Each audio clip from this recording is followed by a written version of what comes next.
During the latter part of 1898, when Mrs. Phoebe Hearst, the famous American philanthropist, passed through Paris with her party of pilgrims on the way to visit Abdu'l-Baha in the Holy Land, Mae Bowles, a young American, was living in Paris with her mother.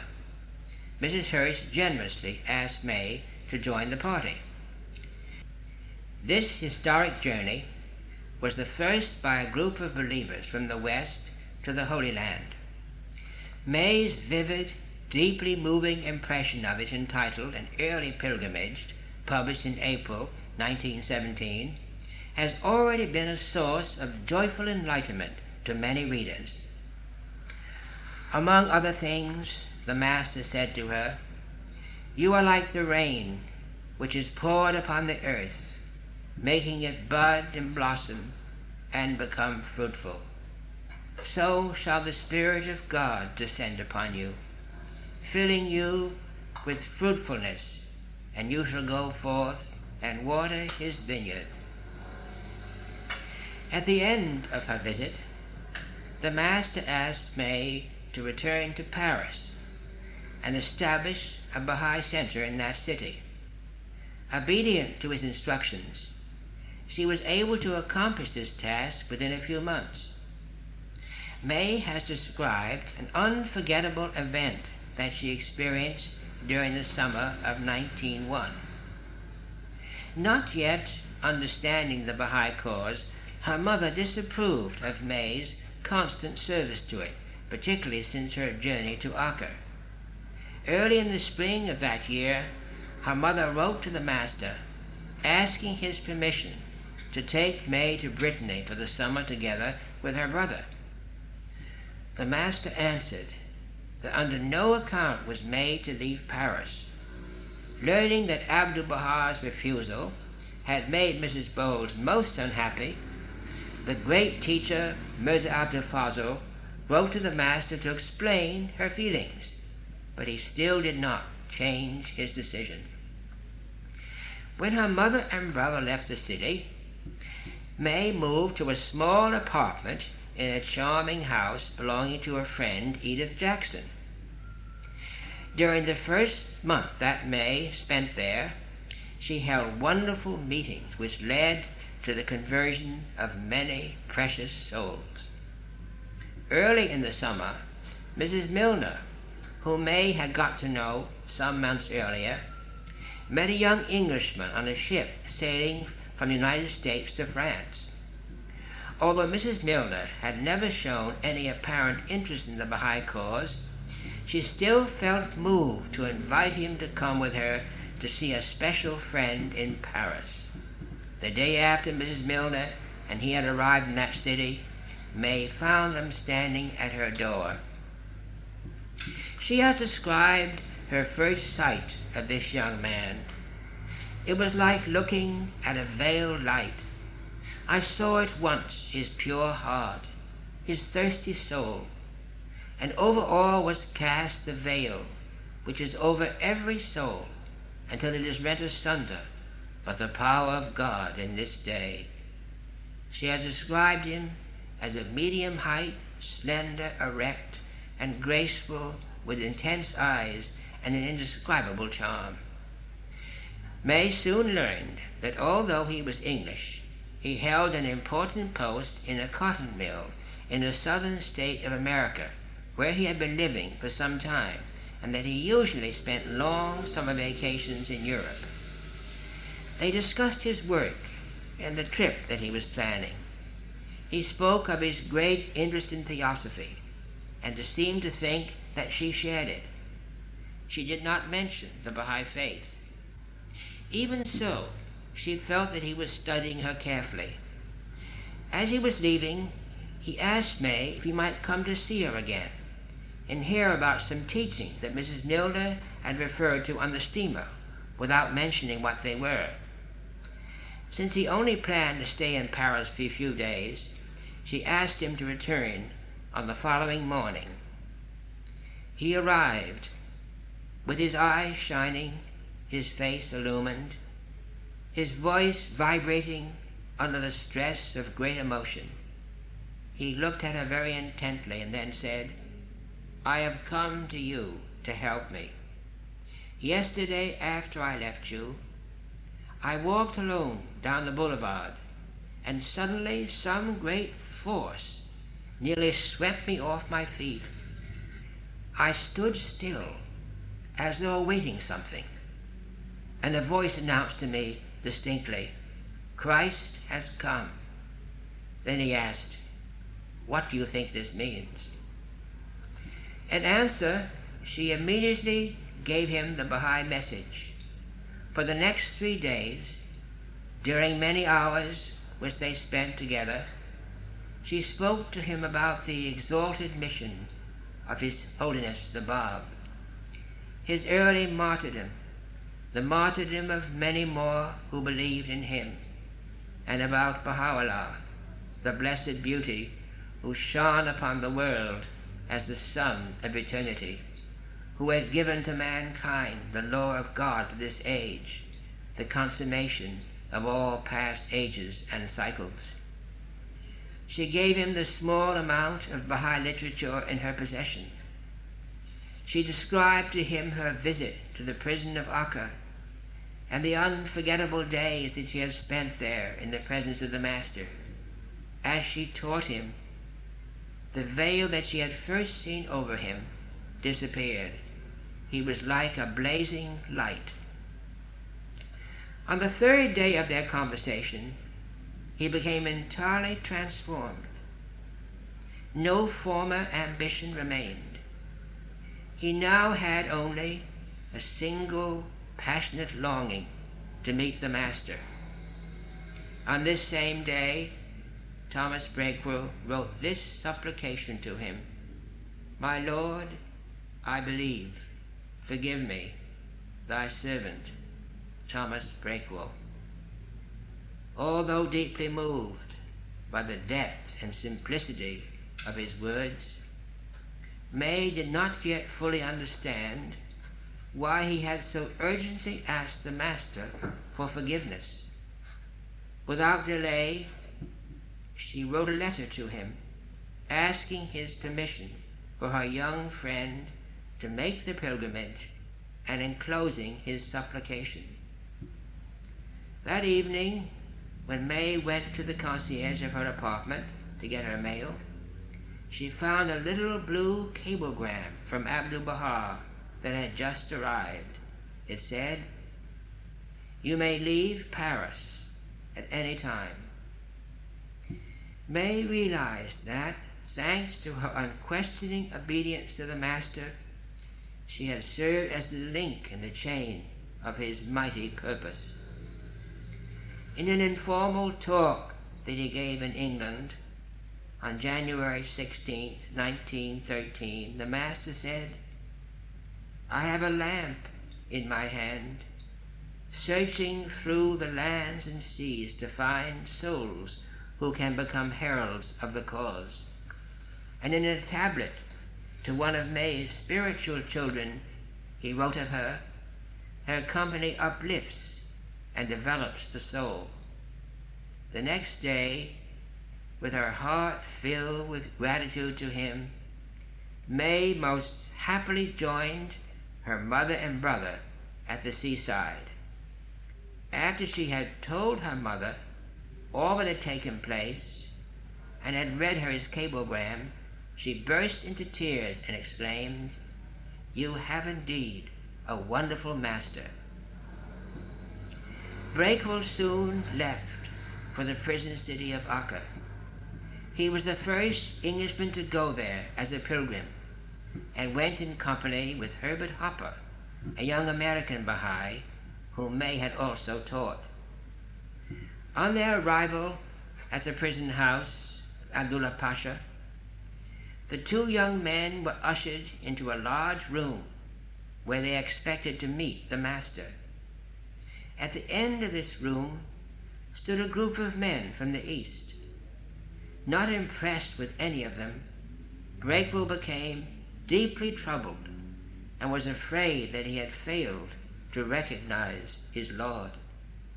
Sorrow and despair filled his heart. when suddenly a door opened, and in that opening he beheld what seemed to him the rising sun. So brilliant was this orb, so intense the light, that he sprang to his feet and saw approaching him out of this dazzling splendor the form of Abdu'l-Baha. Breakwell's mood instantly changed from complete despair to indescribable joy. In a conversation with the master, he described his position in the cotton mills of the South. Now clearly realizing that such a condition was wrong, he said, "These mills are run on child labor." The master looked at him gravely and sadly for a while, and then said, "Cable your resignation." With great relief, Breakwell hastened to obey him. Memories of 9 Years in Akka by Dr. Yunus Khan contain some inspiring passages about Breakwell's visit of 2 days in the prison city.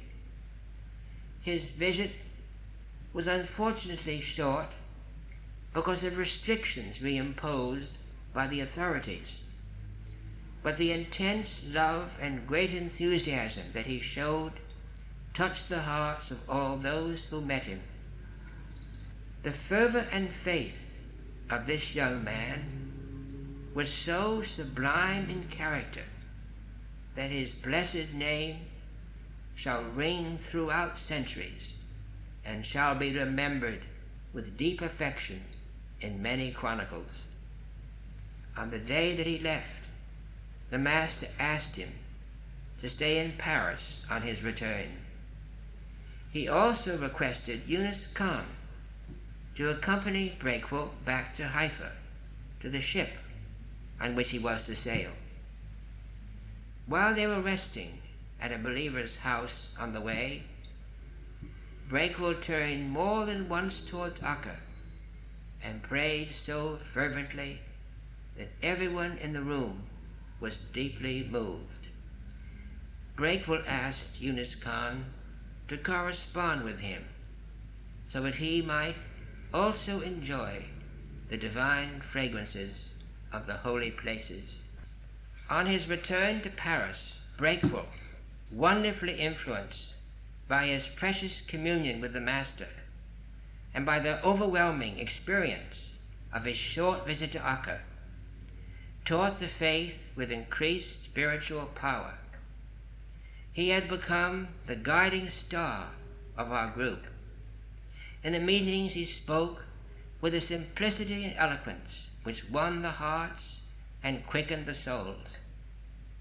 Knowing that money was always urgently needed to assist in the progress of the cause, he lived in an inexpensive apartment far from where the other friends lived and always walked to the meetings. Intensely sympathetic, he had a genuine love for people. Despite any inconvenience to himself, he always tried to help them. Mae has told this touching story about him. Well, I remember the day we were crossing a bridge over the Seine on the top of a bus when he spied an old woman laboriously pushing an apple cart up an incline. Excusing himself with a smile, he climbed down off the bus, joined the old woman, and in the most natural way put his hands on the bar and helped her over the bridge. Although Mae and he were devoted friends, and as Baha'is had no lack of important matters to discuss, whenever he visited her family, he gave most of his attention to her mother, who had not yet recognized the station of Abdu'l-Baha and was in need of love and kindness. As Mae has remarked, he knew well the secret of imparting happiness and was the very embodiment of the Master's words, "The star of happiness is in every heart. We must remove the veils so that it may shine forth radiantly. Every fortnight, Breakwell corresponded with Dr. Yunus Khan, who showed all the letters of his friend to the master. According to the memoirs mentioned above, Breakwell wanted to know whether or not the master would allow him to visit England for 2 or 3 days if one of his parents became ill or died. But in the same letter he added, "It is not necessary to trouble him with the above question, because Jesus has already answered this inquiry. Let the dead bury the dead." When the doctor read a translation of this letter to the master, he smilingly answered, "Write to him today, the living ones must bury the dead." Breakwell's parents came to see him in Paris with the intention of taking him back to London. He explained to them that he could not leave Paris because the master had asked him to stay there. Nonetheless, Breakwell's parents were kind to him during their visit, and he led his father into the cause of God. Breakwell enclosed his father's letter of supplication to the master with his own next letter to Dr. Yunus Khan.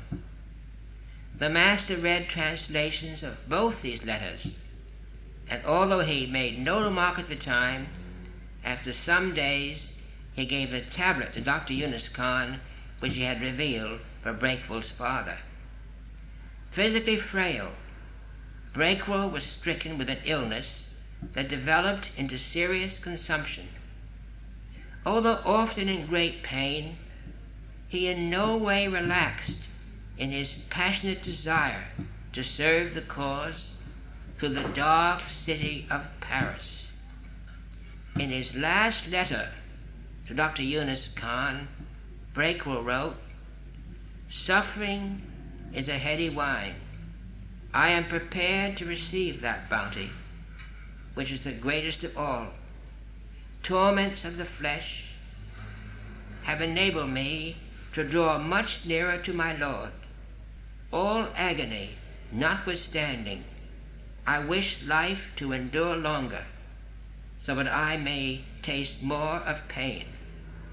That which I desire is the good pleasure of my Lord. Mention me in his presence." A few days after the doctor had received this letter, Breakwell died, a fact which the master seemed to know without receiving any message. Deeply grieved, he wrote a prayer of visitation for Breakwell and asked Yunus Khan to translate it well so that whoever read it would weep. Yunus Khan first translated it into French, and then, with the help of Louis Gessinger, into English. This eulogy is heartbreaking and yet joyful in the infallible assurance that the Master has given of the exalted spiritual station that Breakwell had attained. O Breakwell, my beloved, where is thy beautiful countenance, and where is thy eloquent tongue? Where is thy radiant brow, and where is thy brilliant face? O Breakwell, my beloved, where is thy enkindlement with the fire of the love of God? And where is thy attraction to the fragrances of God? Where is thy utterance for the glorification of God? And where is thy rising in the service of God? O my dear, O Breakwell, where are thy bright eyes, and where are thy smiling lips? Where are thy gentle cheeks, and where is thy graceful stature? O my dear, O Breakwell, verily thou hast abandoned this transitory world, and sought upward to the kingdom, hast attained to the grace of the invisible realm, and sacrificed thyself to the threshold of the Lord of might. O my adored one, O Breakwell. Verily thou hast left behind this physical lamp, this human glass, these earthly elements, and this worldly enjoyment. O my adored one, O Breakwell, then thou hast ignited a light in the glass of the supreme concourse, hast entered the paradise of a palm, art protected under the shade of the blessed tree, and hast attained to the meeting of the true one in the abode of paradise. O my dearly beloved, O Breakwell, thou hast been a divine bird, and forsaking thy earthly nest, thou hast soared towards the holy rose garden of the divine kingdom, and obtained a luminous station there. O my dearly beloved, O Breakwell, verily thou art like unto the birds, chanting the verses of thy Lord, the forgiving, for thou wert a thankful servant. Therefore thou hast entered into the realm beyond with joy and happiness. O my beloved, O Breakwell, verily thy Lord hath chosen thee for his love, guided thee to the court of his holiness, caused thee to enter into the Rizwan of his association, and granted thee to behold his beauty. O my beloved, O Breakwell, verily thou hast attained to the eternal life, never-ending bounty, beatific bliss, and immeasurable providence. O my beloved, O Breakwell, verily thy Lord hath chosen most exalted horizon, a lamp among the angels of heaven, a living spirit in the supreme world, and art established upon the throne of immortality.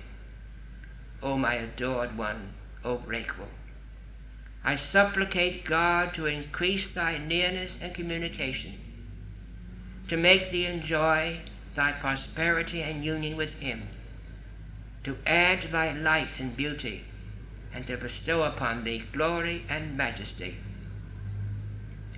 O my adored one, O Breakwell, I mention thy name continually. I never forget thee. I pray for thee day and night, and I see thee clearly and manifestly, O my adored one, O Breakwell. Breakwell had died within a few months of returning from his pilgrimage, probably in the early days of 1902. A year passed before the master heard any news from his parents. Then one day, as he was examining certain envelopes which he had received from various places, he all of a sudden picked out one and said to Dr. Yunus Khan, "How pleasing is the fragrance that emanates from this envelope. Make haste, open it, and see where it comes from. Make haste." The envelope contained a letter and a beautifully colored postcard with a violet attached to it. On the card was written in gold ink, "He is not dead. He lives on in the kingdom of God." And at the bottom, this flower was picked from Breakwell's grave.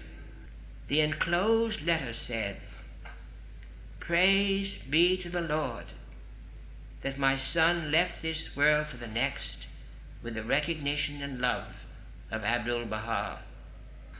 As soon as the doctor had translated this letter for the master, he at once rose up from his seat, took the card, put it on his blessed brow, and tears flowed down his cheeks.